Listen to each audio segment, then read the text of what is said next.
Hello दोस्तों, फिर से स्वागत है मनीष एंड सीईआरटी क्लासेस में। और मैं मनीष। अभी हम बताने वाले हैं मानव मस्तिष्क के बारे में बताएंगे। मानव मस्तिष्क की संरचना तथा उसके कार्य के बारे में बताएंगे। ठीक है। हालांकि ये जो है मानव मस्तिष्क ये बिहार बोर्ड क्लास 10th के लिए बहुत ही यूज़फुल है, तो इसीलिए इसका वीडियो बना रहे हैं। मानव मस्तिष्क की संरचना और उसके कार्य को देखेंगे बहुत डिटेल से। तो आप लोग वीडियो पर बने रहिएगा, तब ये समझ में आने वाला है, ऐसे समझ में नहीं आएगा। ठीक है। तो शुरू करते हैं। सबसे पहले लिख दिए हैं मानव मस्तिष्क। मानव मस्तिष्क के बारे में देखेंगे कि मानव मस्तिष्क जो है ये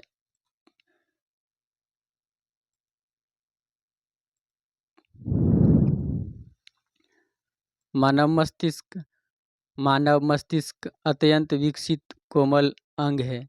ये जो है मानव मस्तिष्क यह एक अत्यंत कोमल अंग है। इसके बाद जो खोपड़ी की हड्डी यानी कि स्कल में सुरक्षित रहता है। इसके चारों ओर 3 झिल्लियां होती है जो एक तरल पदार्थ से घिरी रहती है। मस्तिष्क के प्रमुख 3 भाग होते हैं। मानव मस्तिष्क के कितने भाग होते हैं? 3। जैसे कि आप लोग देख सकते हैं, ये जो डायग्राम देख रहे हैं ये मानव मस्तिष्क का वो हिंदी में कहते हैं मानव मस्तिष्क, और इंग्लिश में ह्यूमन ब्रेन कहते हैं। ये जो अग्र मस्तिष्क देख रहे हैं ये जो अग्र मस्तिष्क है ये आगे वाला हिस्सा होता है। इसके बाद ये प्रमस्तिष्क है, ये बीच वाला हिस्सा होता है।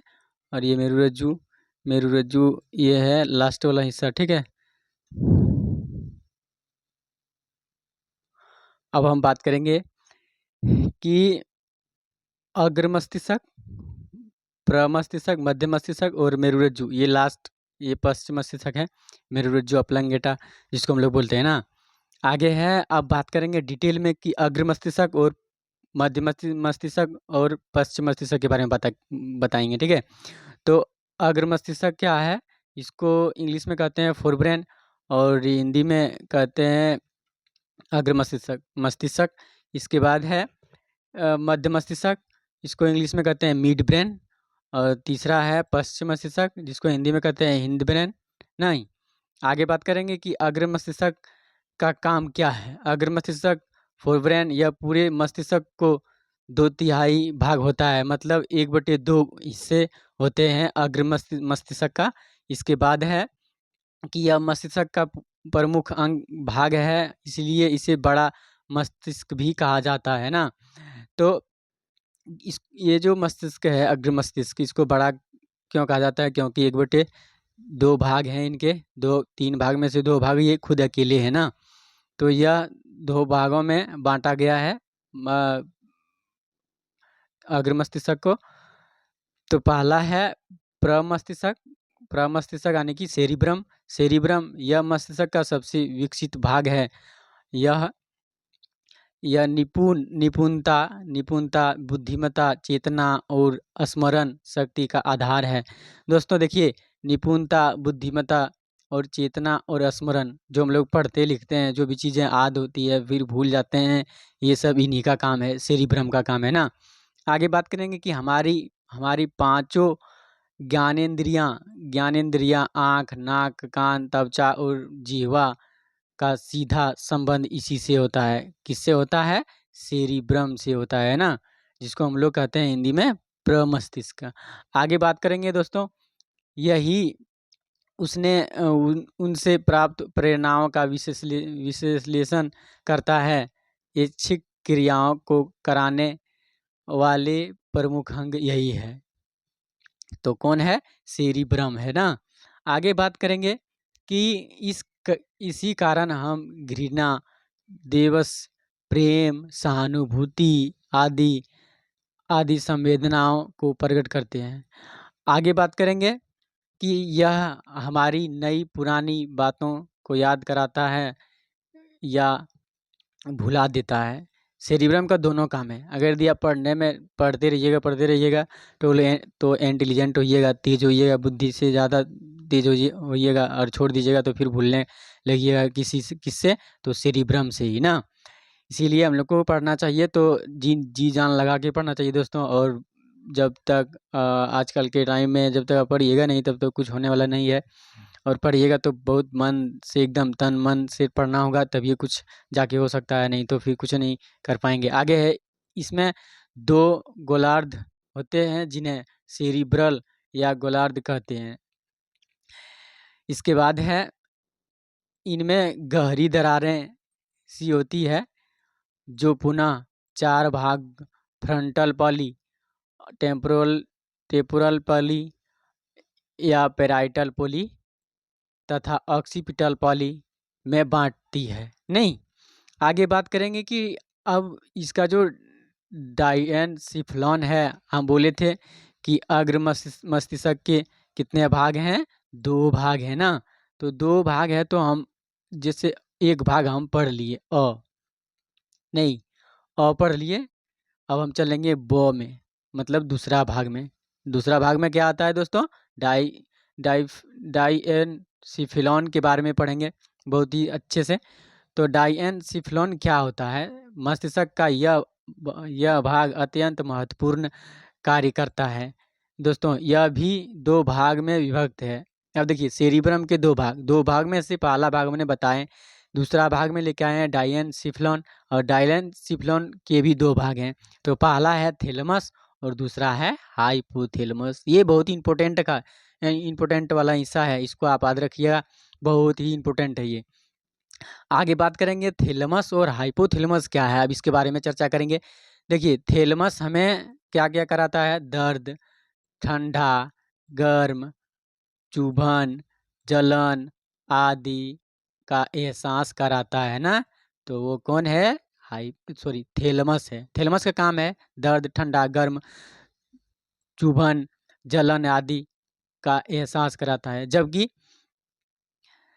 जबकि हाइपोथैलेमस प्यास हमारी भूख, प्यास, घृणा, प्यार, ताप आदि पर नियंत्रण करता है। देखिए, थैलेमस का काम है कि ठंडा, गरम, दर्द, चुभन, जलन आदि को ये क्या करता है, एहसास दिलाता है। दूसरा है हाइपोथैलेमस, यह हमारी भूख, प्यास, घृणा, प्यार, ताप आदि पर नियंत्रित करता है। यही भाग वसा और कार्बोहाइड्रेट के उपापचय पर भी नियंत्रण करता है ना। आगे बात करेंगे अग्र मस्तिष्क के कार्य। अग्र मस्तिष्क का कार्य के बारे में जानेंगे। अग्र मस्तिष्क बुद्धि, स्मरण यानी कि याद शक्ति, ऊर्जा, चेतना, तर्क शक्ति, मानसिक योग्यता, बोलना, सामान्य संवेदनाएं जैसी स्पर्श, ताप आदि का ज्ञान करवाता है ना। आगे बात करेंगे, स्वाद हो या गंध का ज्ञान कराना हो तो किसका काम है दोस्तों, अग्र मस्तिष्क का है ना। तो आवाज़ को पहचानना, भाषा का ज्ञान, दृश्य देखना को देखकर पहचान करना, कोई भी चीज़ हम लोग खाते हैं तो क्या करते हैं, देख सुन के अच्छा से इसके बारे में जान के खाते हैं ना। तो ये भी कौन कराता है, ये कराता है आपका अग्र मस्तिष्क। आगे बात करेंगे, यादें कार्य इसी के द्वारा किए जाते हैं। इसके अलावा यह इमोशन आदि का नियंत्रण भी कराता है। आगे बात करेंगे कि हमारे डायनसिफ्लॉन के बारे में हमने जाना कि ताप नियमन करना, भूख प्यास पर नियंत्रण, स्वायत्त शासित शासित तंत्रिका तंत्र पर नियंत्रण, एंडोक्राइन ग्रंथि का नियंत्रण, घृणा, प्रेम आदि का भी क्या कराता है, नियंत्रण कराता है ना। अब बात करेंगे, ये था आपका अग्र मस्तिष्क। अब बात करेंगे मध्य मस्तिष्क में क्या है, इसमें क्या क्या चीज़ें देखने को मिलेंगे। तो शुरू करते हैं मध्य मस्तिष्क। मध्य मस्तिष्क में बात आती है कि मध्य मस्तिष्क को हम लोग हिंदी में तो मध्य मस्तिष्क बोलते हैं, इंग्लिश में मिड ब्रेन कहते हैं। और इसका काम है, मस्तिष्क का यह भाग 2 भाग में बांटा बाँटा होता है। इसको भी हम लोग 2 भाग में बाँट के पढ़ते हैं। देखिए, बाँट के नहीं पढ़ते हैं, ये माथा का ही हिस्सा है, ठीक? तो हमको उसी तरह पढ़ना पड़ेगा ना। जैसे पहला भाग है कार्पोरा, इसके बाद क्वाड्रिजेमिना नहीं, क्वाड्री क्वाड्रिजेमिना और दूसरा है सेरिब्रल या पेंडकल, नहीं, ये सब इसके 2 भाग हैं। अब बात करेंगे कि कार्पोरा क्या है? कार्पोरा क्वाड्रिजेमिना में 4 ठोस पिंड होते हैं।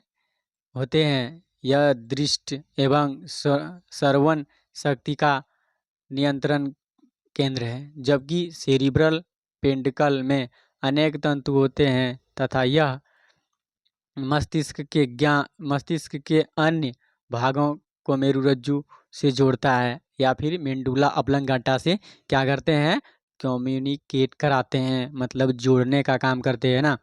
आगे हम बात करेंगे इसका कि ये जो है मध्य मस्तिष्क के कार्य, ये तो हम दोनों के बारे में पढ़ लिया। अब मध्य मस्तिष्क के कार्य के बारे में जानेंगे बहुत डिटेल से। मध्य मस्तिष्क के कार्य होते हैं, यह मुख्यतः देखने व सुनने का नियंत्रण करता है। ये क्या करता है, देखने और सुनने का नियंत्रण करता है ना। मध्य मस्तिष्क देखने और सुनने का नियंत्रण कराता है। अब थोड़ा सा चलते हैं डायग्राम की तरफ, वहाँ पे आपको समझा देंगे बहुत ही डिटेल में।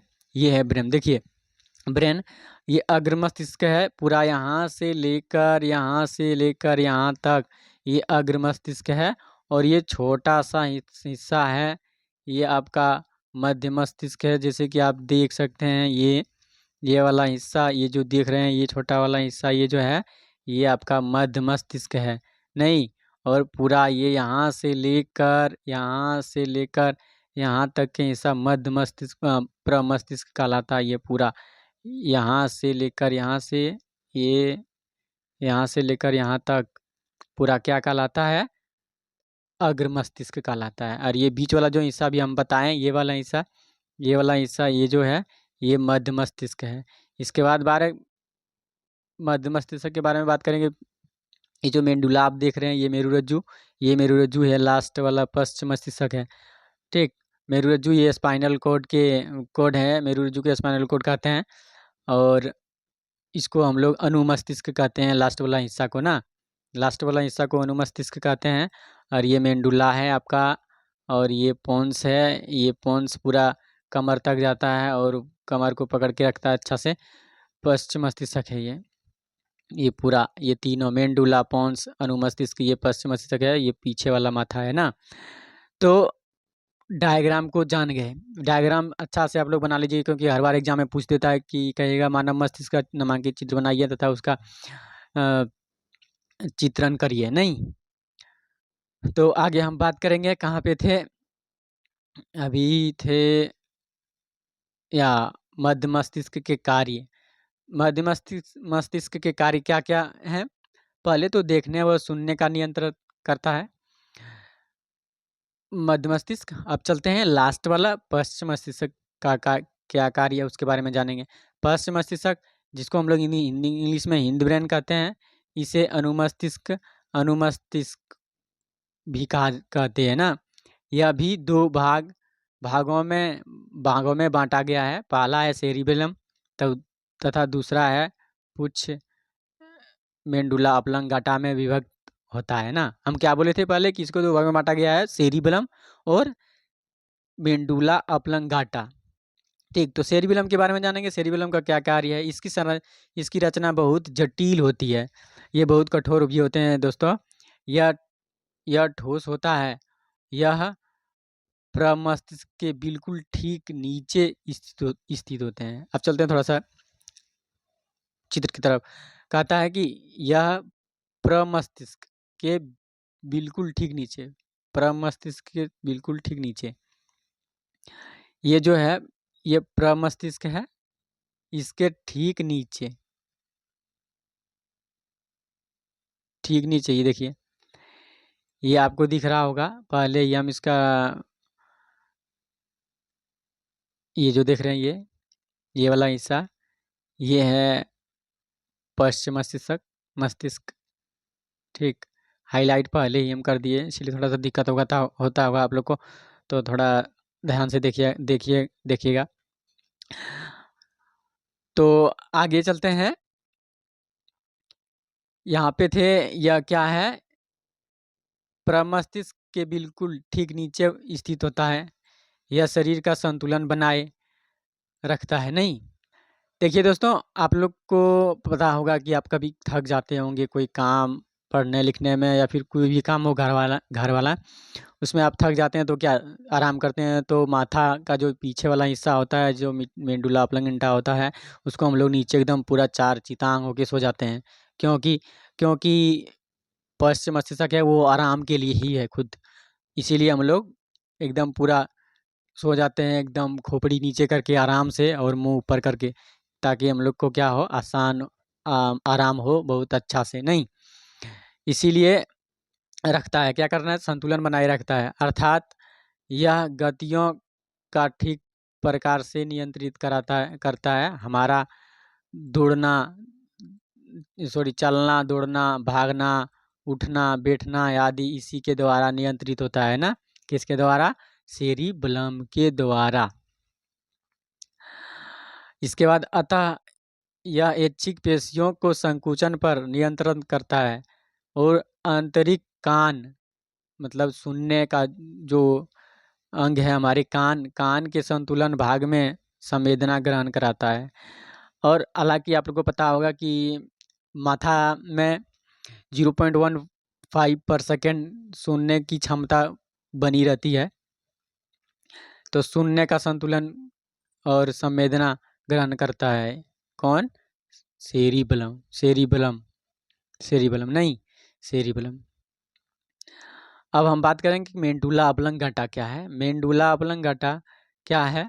मेंडुला ऑब्लंगेटा यह मस्तिष्क का सबसे पीछे का भाग होता है। यह उपापचयी, रक्तदाब, आहार नल, कर्मांकुचन तथा हृदय की धड़कनों का नियंत्रण करना किसका काम है? ये काम है मेंडुला ऑब्लंगेटा का काम है ना।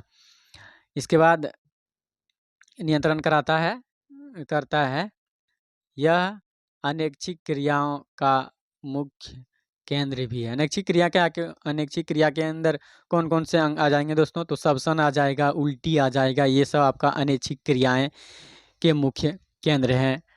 अब मेंडुला ऑब्लंगेटा नहीं, आप बात करेंगे कि यह सांस लेना, देखिए हम पहले ही बता दिए, श्वसन की क्रिया, उल्टी होना, ये सब क्या है? अनैच्छिक क्रियाएं हैं। वॉमिटिंग क्या किसको बोलते हैं? उल्टी ना। वॉमिटिंग, मूत्र, टॉयलेट जिसको हम लोग बोलते हैं, त्याग करने का काम कराता है कौन? मेंडुला ऑब्लंगेटा। आदि का भी विनियमन कराता है। इसके पीछे पिछला भाग ही मेरुरज्जु बनता है, जो प्रतिवर्ती क्रियाओं का नियंत्रण एवं एवं एवं समन्वय तथा मस्तिष्क से आने जाने वाला उद्दीपनों का संवहन करता है। ये हम लोग पढ़ लिए मानव मस्तिष्क। अब थोड़ा सा मानव मस्तिष्क का हिस्ट्री के बारे में जानेंगे। मानव मस्तिष्क के बारे में 10 दिलचस्प तथ्य, मतलब ये हिस्ट्री, मतलब जाएंगे इतिहास की तरफ और देखेंगे क्या हमारे मस्तिष्क का पहले जो कंडीशन था वो किस तरह का था और अभी किस तरह हो गया है ना दोस्तों। तो वीडियो पर बने रहिएगा लास्ट तक। तो शुरू करते हैं। हमारा मस्तिष्क अपनी कुल ऊर्जा और संचित ऑक्सीजन का 20% और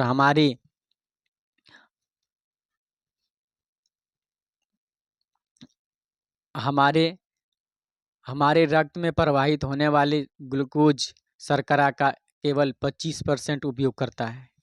ये इम्पोर्टेंट है दोस्तों, आप इसको लास्ट तक देख लीजिएगा, कहीं भी कोई दिक्कत नहीं होगा, पता चल जाएगा पहले का मस्तिष्क और आजकल के मस्तिष्क में क्या अंतर रह गया है। पहले वाले जो आदमी होता था बहुत दिन तक जिंदा रहता था, 100 150 200 साल, अब क्यों बहुत जल्दी 50-60 जाते जाते ढक जाता है। तो सबका कुछ ना कुछ कारण होगा, तो इसीलिए सोचे क्या इसका हिस्ट्री भी थोड़ा सा लें और इसके बारे में बता दें। मानव मस्तिष्क का वजन शरीर के कुल वजन का लगभग 2% हिस्सा है, अर्थात 3 पाउंड के बराबर है ना। देखिए हमारा पूरा शरीर मतलब मान लीजिए 100% है, 100% में से 2% हिस्सा वजन होता है किसका, मानव ब्रेन, मानव मस्तिष्क का ना। अच्छा 2% अर्थात 3 पाउंड के बराबर होता है ना, जिसमें से 60% वजन इसमें उपस्थित वसा होता है। 60% वजन किसका होता है, वसा का होता है, जिसकी जिसकी वजन जिसकी वजन से मस्तिष्क हमारे शरीर का सबसे वसायुक्त अंग भी कहा जाता है, मानव मस्तिष्क नहीं। आगे बात करेंगे कि वैज्ञानिकों के अनुसार रात की अपेक्षा दिन में मस्तिष्क अधिक सक्रिय होता है। अब बात करेंगे कि सक्रिय क्या होता है। तो सक्रिय रात की अपेक्षा मतलब रात के अपेक्षा दिन में मस्तिष्क की अधिक सक्रिय होता है। मतलब रात में जो है ये अधिक, रात से दिन में क्या होता है, ये ज़्यादा इसको कुछ न कुछ सक्रिय होता है, सोचता समझता है, बहुत कुछ याद करता है, इधर उधर बहुत काम में फंस जाता है। तो अनु वैज्ञानिकों के अनुसार रात की अपेक्षा दिन में मस्तिष्क अधिक सक्रिय होता है और मोटे तौर पर हमारे मस्तिष्क में लगभग 100 अरब न्यूरॉन कोशिकाएं होती है दोस्तों। देखिए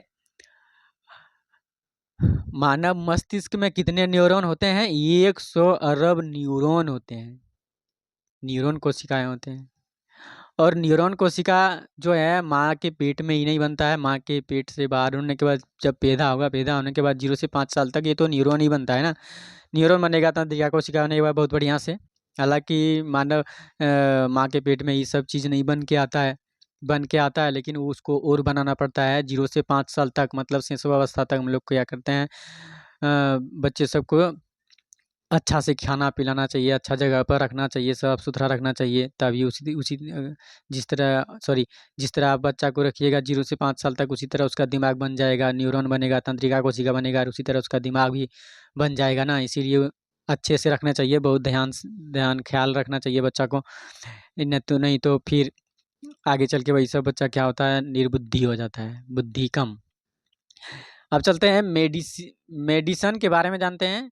मेडिसन में स्थित विस्कोनिसन विश्वविद्यालय, यूनिवर्सिटी ऑफ विस्कोसाइन के मानव विज्ञानी जॉन हॉक्स के अनुसार मानव मस्तिष्क करीब 9 घन इंच अर्थात 150 घन सेंटीमीटर सिकुड़ गया है, जबकि प्राचीन काल में अब सिकुड़ गया कितना, 150। 9 घन से लेकर 150 घन सेंटीमीटर सिकुड़ गया है, जबकि पहले के ज़माने में प्राचीन काल में मानव मस्तिष्क का औसत वजन 82 घन इंच अर्थात 1305 घन सेंटीमीटर था। अब घट गया दोस्तों, 1300 ग्राम पहले था, 1300 घन, अभी 150 बचा है। बताइए क्या होगा लाइफ में मानव के। तो यही सब देखने को मिला हिस्ट्री में, इसीलिए हम इसको लिए थे। पहले था 82 की जगह पर अब 9 हो गया है और 1350 की जगह पर 150 बच गया है, मतलब इतना सिकुड़ गया है, इतना सिकुड़ गया है ना। अब 1350 में 150 घटा दीजिए तो कितना बचेगा, उतना अब रह गया है। लेकिन 909 में से 82 घन इंच अभी पहले था, अब 82 में 9 घटा दीजिए, जितना बचा है उतना तो रह ही गया। अब बात करें कि जाने किस उम्र की व्यक्ति को दिन में कितने घंटे सोने चाहिए। देखिए अब कोई स्त्री गर्भावस्था में के दौरान न्यूरॉन प्रति मिनट क्या होते हैं, 2 लाख से भी अधिक, इकाई दाई सैकड़ा हजार 10,000 लाख, 2 लाख से भी अधिक तेजी से बढ़ती है ना। गर्भावस्था में जब कोई महिला होती है उसका जो ओवरी होता है, गर्भाशय। गर्भाशय में क्या होता है कि न्यूरॉन जो है प्रति मिनट 1 मिनट में 2 लाख से भी अधिक तेजी से बढ़ता है। क्या? न्यूरॉन बढ़ता है ना। अब बात करेंगे 5वां नंबर। आपको यह जानकर आश्चर्य होगा कि केवल 5 मिनट तक ऑक्सीजन की कमी होने पर ही मानव मस्तिष्क का काम करना बंद कर देता है। 5 मिनट तो बहुत बोल दिए दोस्तों। ये तो 2 मिनट रोकना इस मुश्किल हो जाता है। ठीक? तो अगर यदि 5 मिनट रोकिएगा तो सारा काम बेकार हो जाएगा, सब चौपट हो जाएगा। छठा नंबर में, क्या आप जानते हैं कि मानव मस्तिष्क में 12 से 25 वाट बिजली उत्पन्न होती है? मानव मस्तिष्क में 12 से 25 वाट बिजली उत्पन्न होती है, जो कि कम वोल्टेज वाले एलईडी लाइट जलाने के लिए पर्याप्त है। हाँ, सही बात है। 9 वाट का भी एलईडी बल्ब मिलता है ना। 9 वाट का मिलता है, 20 वाट का मिलता है, 18 वाट का मिलता है। तो हो सकता है कि वो जलाने के लिए पर्याप्त हो सकता है, हमारे ब्रेन से जल सकता है ना, क्योंकि 12 से 25 वाट बिजली उत्पन्न होती है हमारे ब्रेन में। अब बात करेंगे 7वां कि आपको यह जानकर भी आश्चर्य होगा कि हमारे चेहरे हमारे हमारे चेहरे पर दिखाई देने वाली झुर्रियाँ मानव मस्तिष्क को और भी तेज बनाती है। मानव मस्तिष्क की सतह को प्रमस्तिष्क आवरण यानी कि सेरिब्रल कॉर्टेक्स के रूप में जाना जाता है, जिसमें कुछ जटिल गहरी दरारें होती है। छोटे कुछ छोटे खांचे हैं जिन्हें सुलसी के रूप में जानते हैं,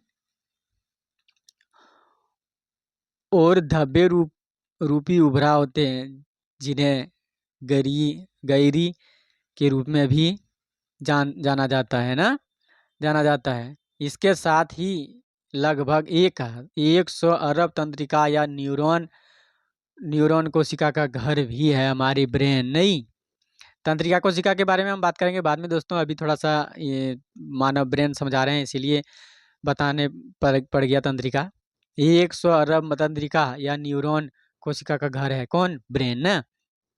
लास्ट है मेंडरिंग और मुड़ी हुई सतह मस्तिष्क को अधिक सतह क्षेत्र में क्या करती है? ले जाती है। नहीं, आगे बात करेंगे। फैलने की अनुमति देता है। इसी प्रकार खोपड़ी को सीमित सीमाओं में अधिक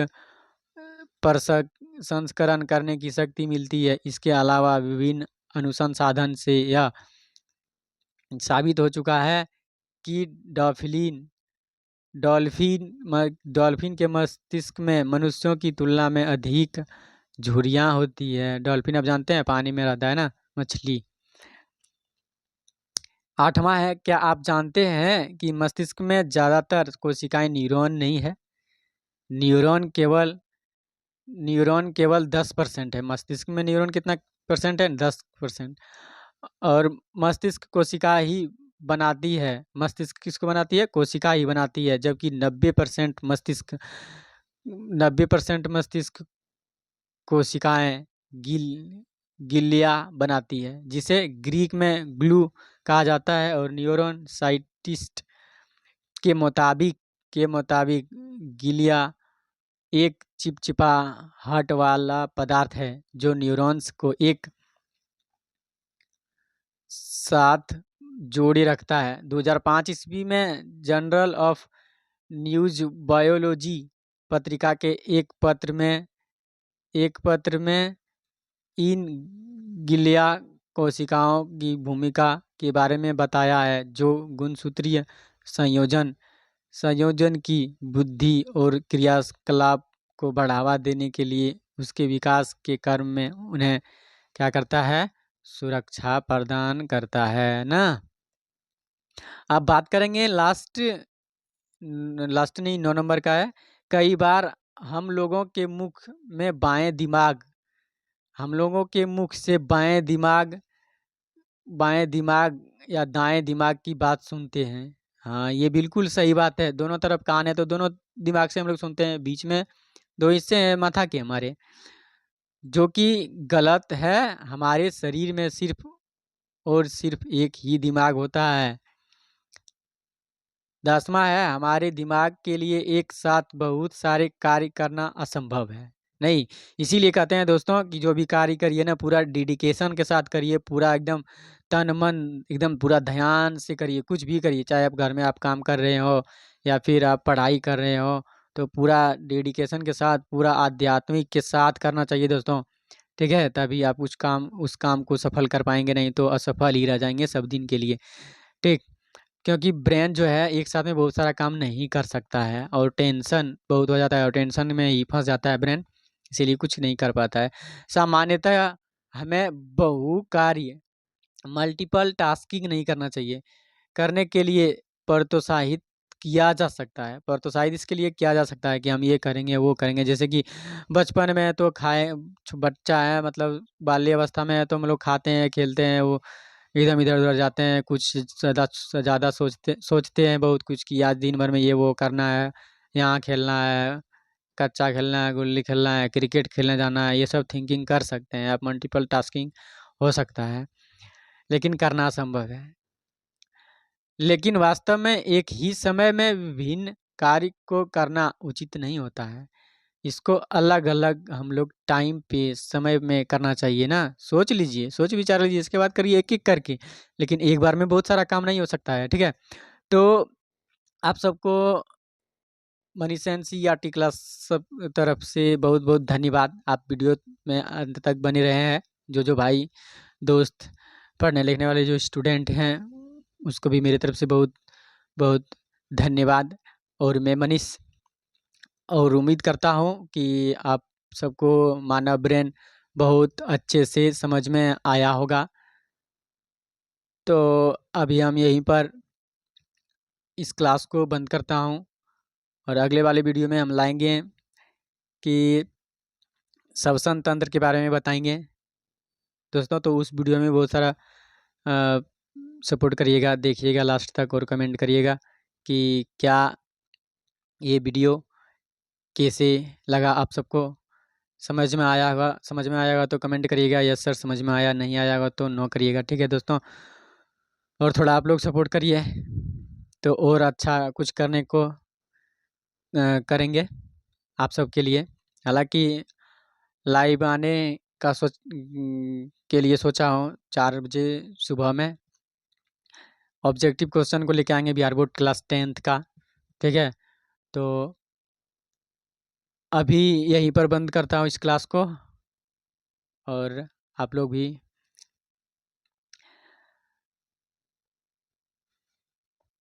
इसमें थोड़ा सपोर्ट कमेंट करिएगा किस तरह लगा वीडियो, ठीक है? तो दोस्तों मिलते हैं अगली वीडियो में, तब तक के लिए धन्यवाद। Nice to meet you. जय हिंद, जय भारत।